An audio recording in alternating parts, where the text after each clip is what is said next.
Sis, if you've ever cried yourself to sleep wondering if God still sees you, if you've ever looked in the mirror and didn't recognize who you've become, then this message was carved straight out of heaven just for you.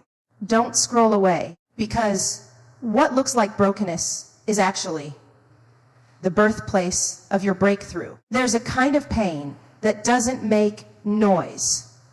The silent ache of a woman who's still showing up, still giving, still smiling, but dying a little more inside each day.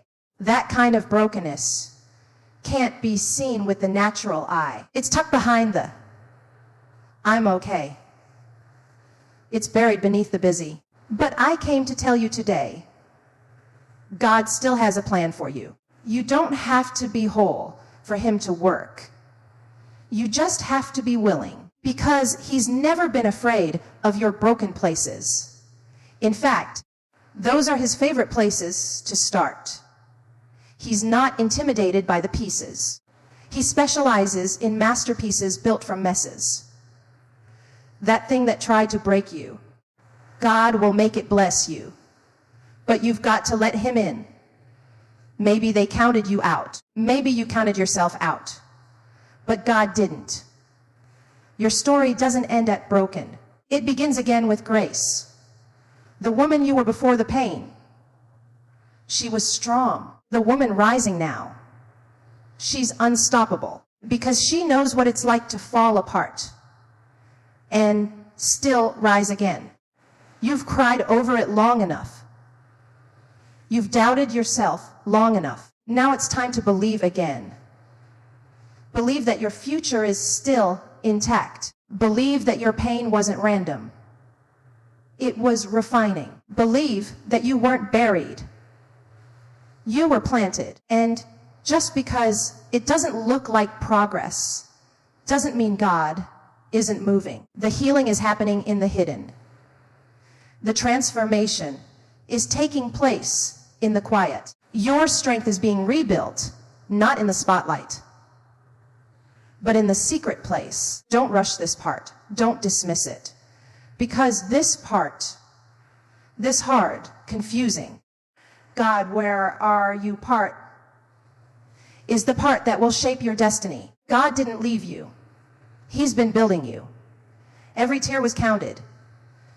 Every prayer, even the ones you couldn't speak, He heard them. And when you thought nothing was happening, heaven was working overtime to turn your pain into purpose. So don't you dare give up here. Don't you let brokenness define you. Let it refine you. You are not your trauma. You are not your mistake. You are not what they did to you. You are what God is doing in you. And what He's doing is going to silence every lie spoken over your life. I came to remind you, you are still chosen, still called, still anointed. And even if you're walking through fire, you're not alone in it. God is walking with you, talking to you, and writing a story so redemptive. You won't recognize your life when He's done. You don't have to fix yourself first. You just have to say yes. Yes to healing. Yes to hope. Yes to letting go. Yes to believing that broken is not the end. It's the beginning of your comeback. Sis, God still has a plan. And your brokenness is not too big for Him to use. There's a lie many of us have been fed since childhood, that in order to be used, accepted, or seen as worthy, we must be perfect. We must be polished. We must have it all together. So when life shatters our plans, when our hearts are bruised and our confidence is cracked, we start to believe we've missed our chance. But God doesn't operate like the world. In His hands, brokenness is not a disqualification. It's an invitation to become more than we ever imagined. God isn't looking for the ones who've never fallen. He's looking for the ones who get back up with humility, who limp their way to Him with honesty. because those are the ones who are ready. Ready to lean on Him instead of ego. Ready to walk in purpose instead of performance. Your brokenness creates space for divine strength. It empties you of the illusion that you're in control. And it makes room for His Spirit to take over. When you're broken, you're teachable. You're moldable. You no longer have the same pride that kept you locked in perfectionism. Instead, you become soft clay in the hands of the potter. And He can do more with your fragments than you ever could with your fast aid. That's where true power comes from. Not from how together you look, but from how surrendered you are in your weakness. Think about it. Some of the most powerful women you admire didn't rise from stages. They rose from struggle. They didn't walk into purpose with pristine resumes. They walked in with scarred hearts and trembling hands. They didn't stop. They didn't let shame silence them. They understood that the same God who allowed the breaking had also prepared the becoming. If you feel like your life is in pieces right now, take a breath. That's not the end. That's the beginning of something sacred. When you no longer know who you are without your pain, that's when God begins to whisper your real identity. Brokenness introduces you to who you were always meant to be. Not who people expected you to be. Not who trauma shaped you into. But the version of you that is bold, raw, authentic, anointed. Sometimes God allows the breaking so you'll stop building on shaky foundations. That relationship had to fall apart because it was costing you your peace. That dream had to be delayed because it was rooted in pride, not purpose. The rejection you faced wasn't a wall. It was a redirection. And the breaking you endured was never to destroy you. It was to expose what needed healing so you could finally grow into your calling. You're not broken because weak. You're broken because you've been chosen for something greater. And greater always comes with pruning. Greater always comes with pressure. Diamonds don't form without it. Olive oil doesn't flow without the crushing. You're not failing. You're forming. Let God finish what He started in you. So instead of asking, why am I broken?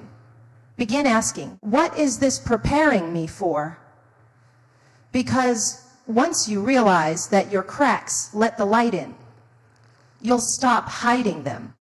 You'll start seeing them as sacred evidence that something holy is happening within. And even when you feel like you've lost it all, you'll remember this breaking isn't the end of you. It's the making of you. Somewhere along the way, we were taught to believe that healing had to be complete before we could be effective. That we had to be perfectly put back together before we could help someone else. But that's not how God works. God isn't intimidated by your wounds. He's not waiting on you to get over it before He uses you. In fact, He steps right into your pain and says, let's go. We're going to build while you bleed. Healing is not a prerequisite for purpose. It's a companion to it. God doesn't stand on the sidelines, arms crossed, while accepted that your brokenness with impatience. He climbs into your story and begins working through you as He works in you. You don't have to wait for the scars to form before you start walking. You don't have to wait.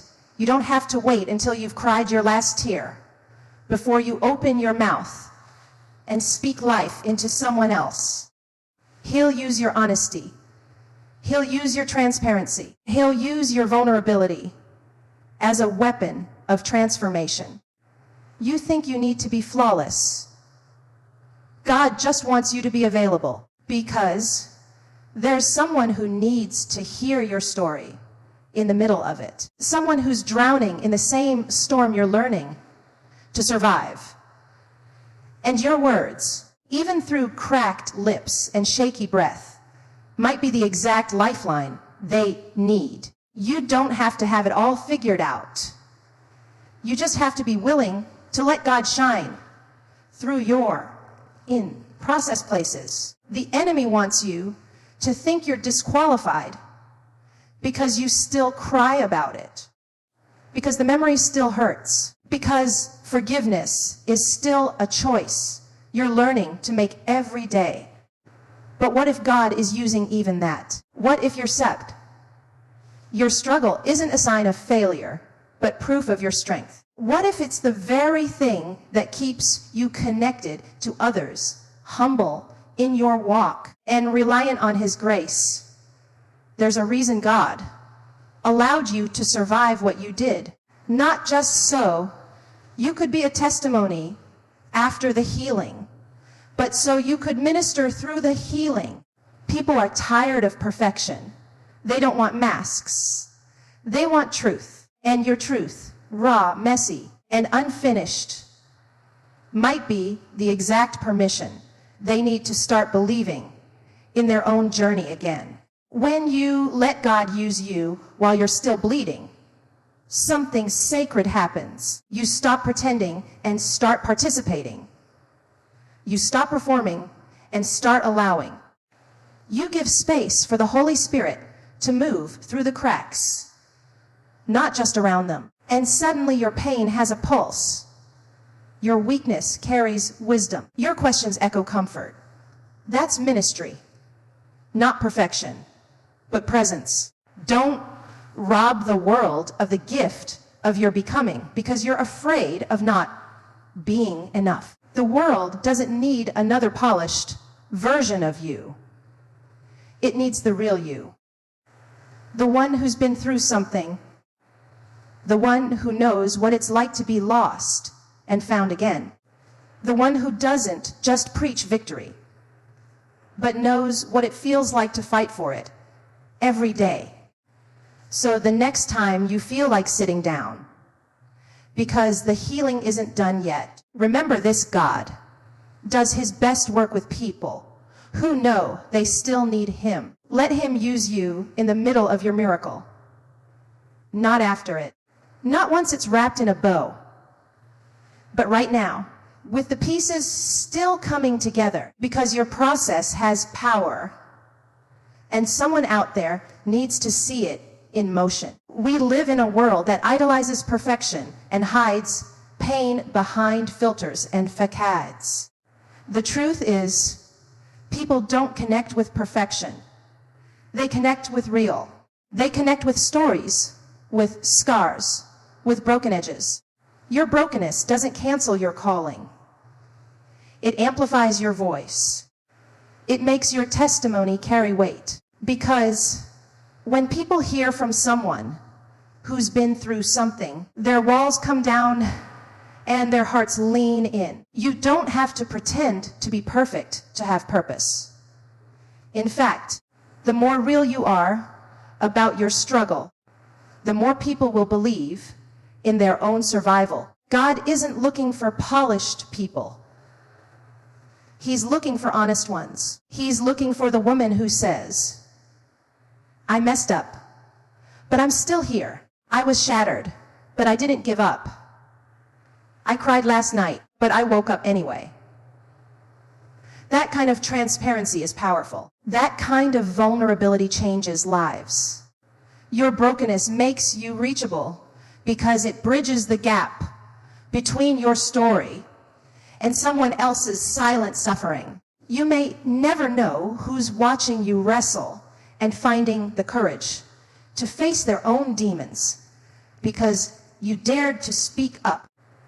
You may never know how your openness is watering seeds of hope in someone who thought they were too far gone. But just by showing up, flawed, healing, and still believing, you become a living example of what redemption looks like in real time. Sometimes we disqualify ourselves in our minds before we ever step into what God has called us to do. We think, if they knew what I've done, if they saw how broken I really am, they wouldn't listen, they wouldn't follow, they wouldn't trust me. But that's a lie, because it's exactly your brokenness that builds trust. It's the cracks that let the light in. It's the confession that leads to connection. Being real is rare in a world of illusions. That's why your story matters. That's why your tears matter. That's why you being you, not a version of someone else, is your superpower, because God didn't ask you to perform. He asked you to show up, to walk boldly in your own skin with your own wounds and say, even here, God can still move. People are tired of unreachable examples. They want to see someone who still walks with a limp, someone who knows how to cry out to God and still hold on, someone who doesn't deny their brokenness, but allows God to build from it.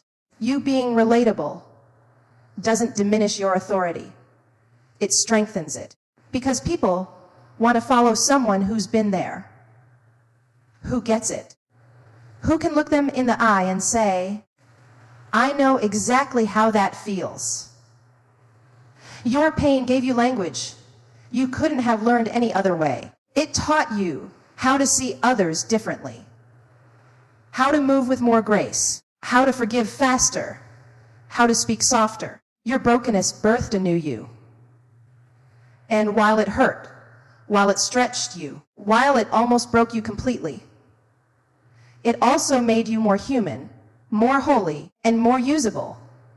So don't hide the very thing God wants to highlight.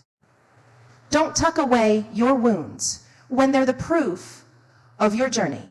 Don't be ashamed of what broke you, because it's that breaking that opened you up to purpose. Your story is a weapon. Your vulnerability is your strength. And someone is waiting to hear what you've been through so they can believe they'll make it too. Healing doesn't always announce itself. It doesn't always show up with fireworks or feel like a grand awakening. Sometimes it's subtle. It's the quiet moment when you breathe a little deeper than yesterday. It's when your voice doesn't shake as much when you speak your truth. It's the gentle realization that what once broke you no longer defines you. Healing doesn't always need a crowd or a stage. Sometimes it just needs a quiet room and a willing heart. We think healing has to be a dramatic transformation. We expect to wake up one day and feel completely whole, as if our pain just vanished overnight. But real healing isn't about speed. It's about steady movement. It's in the tiny choices to get back up, to try again, to forgive slowly, even when the feelings don't match the decision. The world celebrates loud victories, but God sees the silent ones, the ones where no one claps, but heaven still rejoices. Sometimes healing happens in the middle of routine. You're doing dishes, folding laundry, driving to work, and out of nowhere, you realize you're not as angry as you used to be. That memory doesn't sting like it used to. That name doesn't trigger tears like it once did. Healing happens in those small sacred places where no one sees you, but God is gently stitching pieces of you back together.